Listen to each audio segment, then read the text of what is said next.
WHAS 11 Weather First. Well, it has been a rainy weekend here, and you can still see some of it coming down as we take a live look over the metro. Happy Sunday evening to you all. Thank you for joining us here on the night team. I'm Alex Dieterer. Let's go now to meteorologist Matt Rudkin. Matt, the rain is very much needed after a dry year here, but will it be impacting any Halloween plans? Yeah, the rain will not, so that's the good news. However, what will be impacting us is really cold temperatures, Alex. As a matter of fact, one of the coldest we've seen in many years. Certainly a freeze in the morning, and then just chilly temperatures throughout the day, including trick-or-treating. So we'll definitely want to keep the kiddos bundled up this year. We'll talk about that here in just a second, but notice Max HD radar. Quite a bit of rain pushing through. We'll zoom up to Indiana here. On and off showers. The heavier showers indicated by some of the little yellow dots you see here. The theme is just light to moderate, steady rain at times. Zoom into the metro here, Jefferson County.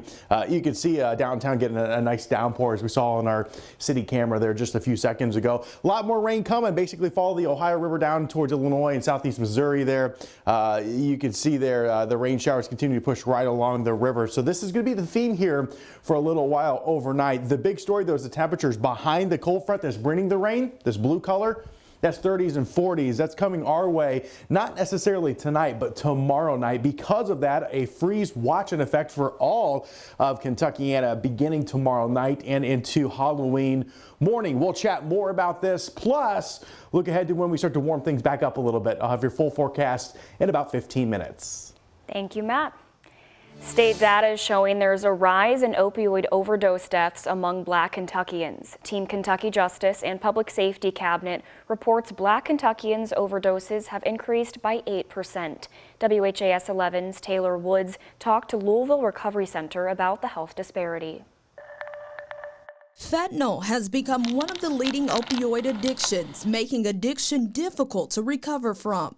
Fentanyl's in everything. I mean, it's in everything. I mean, they're putting it in marijuana, in vapes, in pills.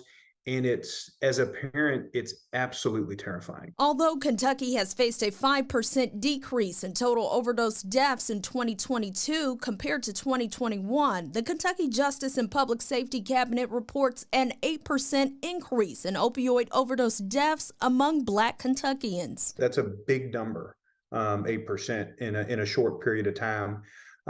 We attribute that to the rise and the expansion of fentanyl. Patrick Dunn, owner of Louisville Recovery Center, says the lack of access to health care is to blame. The Kentucky Opioid Abatement Advisory Commission has been working closely with Black communities to fund grants. It's a lot harder to find cultural appropriate services. That is definitely something that we feel that we can help remedy with the help of some of the opioid abatement funding.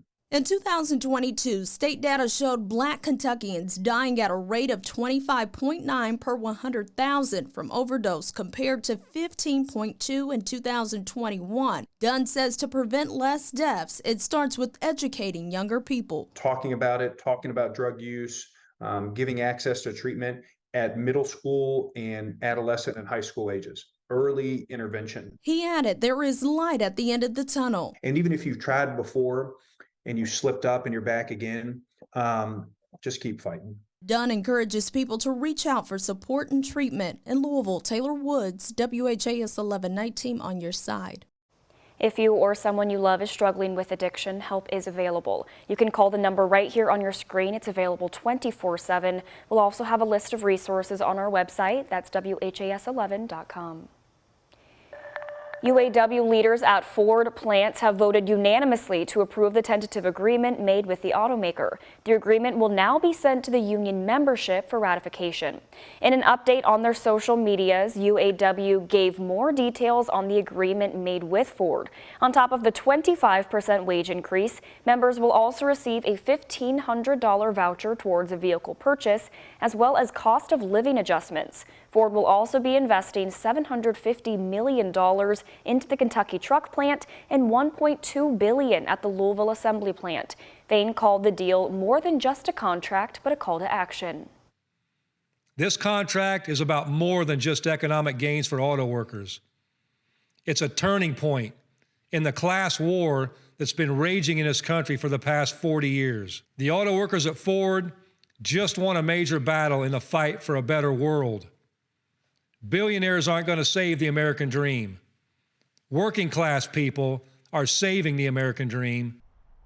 Members are expected to vote on the new tentative deal as early as November 2nd.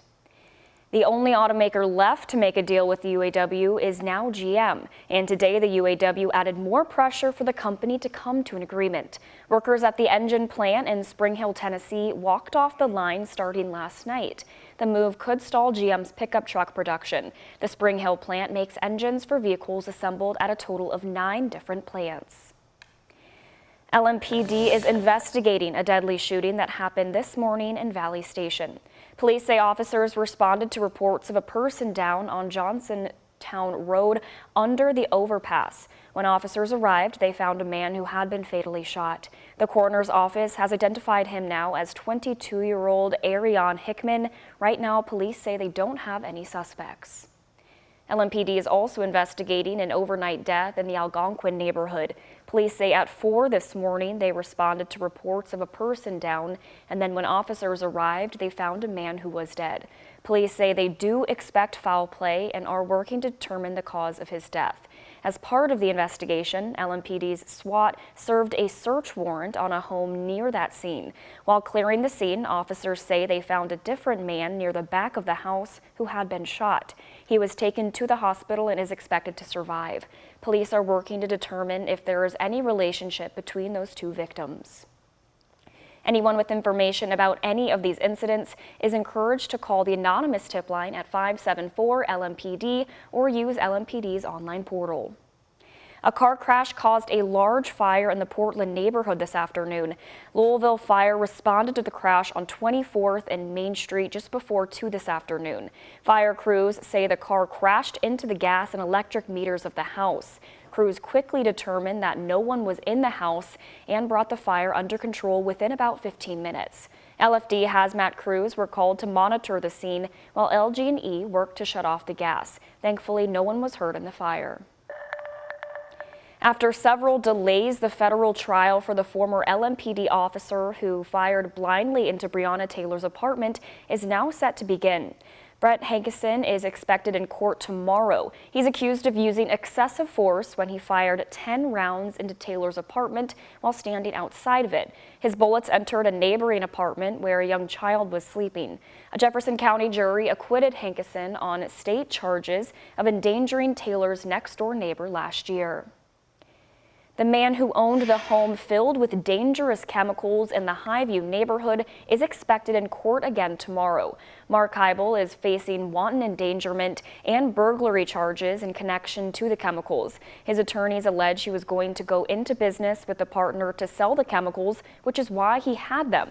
This week, as the EPA wrapped up the controlled demolition of the home, we learned just how many of those chemicals were actually in the home. We're well over 100 different chemicals found in the house. Where possible, we've removed trays and racks of chemicals out of the house. And the risk of explosion, reaction, and fire is over. Hibble was released from jail on bond earlier this week. A judge ordered him to get immediate treatment for his mental health. As part of the order, the former chemist is to have no contact with chemicals or dangerous substances.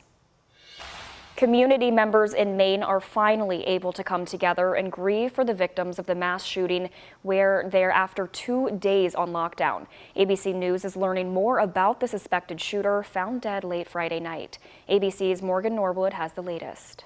Friends and family gathering to remember those killed in last Wednesday's horrific mass shooting at a bowling alley and bar in Lewiston, Maine. We think of those who lost their lives. We do not want to forget those that are in the hospital right now, still fighting for their lives. Following a massive manhunt that lasted more than 48 hours, the suspected shooter, 40-year-old Robert Card, found dead Friday of a self-inflicted gunshot wound. 18 people killed, including Billy Brackett. His father says since the shooting, anger has consumed him. Just a lot of anger.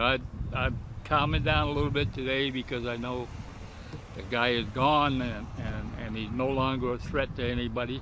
Among the 13 others injured, Tom Gimberti, who was shot at the bowling alley. Tom was able to get these kids out of the line of fire. And ended up getting shot himself. ABC News has learned the suspect ordered a silencer back in August. It was shipped to the nearest gun dealer, Coastal Defense, but he had to fill out this 4473, a firearms transaction record form, which asked in part, have you ever been committed to a mental institution? To which he checked yes. That answer under Maine's yellow flag laws prevented him from getting the suppressor. And said, I'm sorry, Mr. Card, we cannot give you this because of these reasons.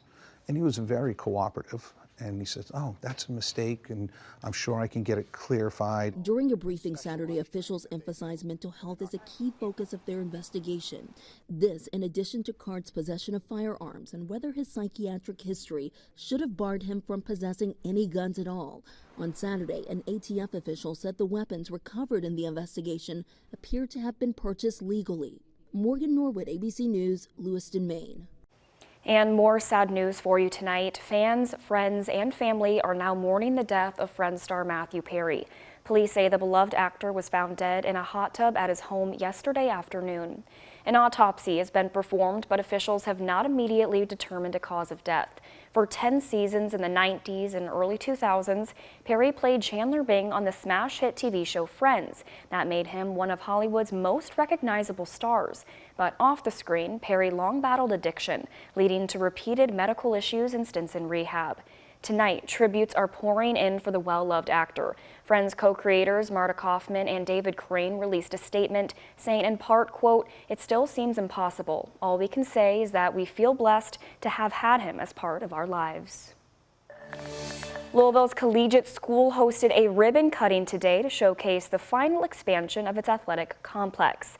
The new Barker Brown Athletic Complex has new conference rooms, squash courts, and a virtual golf simulator. People we spoke with say the building has been a long time coming. I think this complex is truly a game changer for collegiate athletics. It'll give our student athletes in so many programs opportunities that we have not had in the past. The Louisville Collegiate School is an independent school that serves K through 12 students in the Highlands neighborhood. The Chickasaw Book Project Committee celebrated a big milestone today, the 80th anniversary of the Kentucky Court of Appeals decision to construct the first black subdivision in Louisville's West End. This landmark case in open housing has had wide-reaching impacts for the city's black population. It's also laid the groundwork for the modern Chickasaw neighborhood.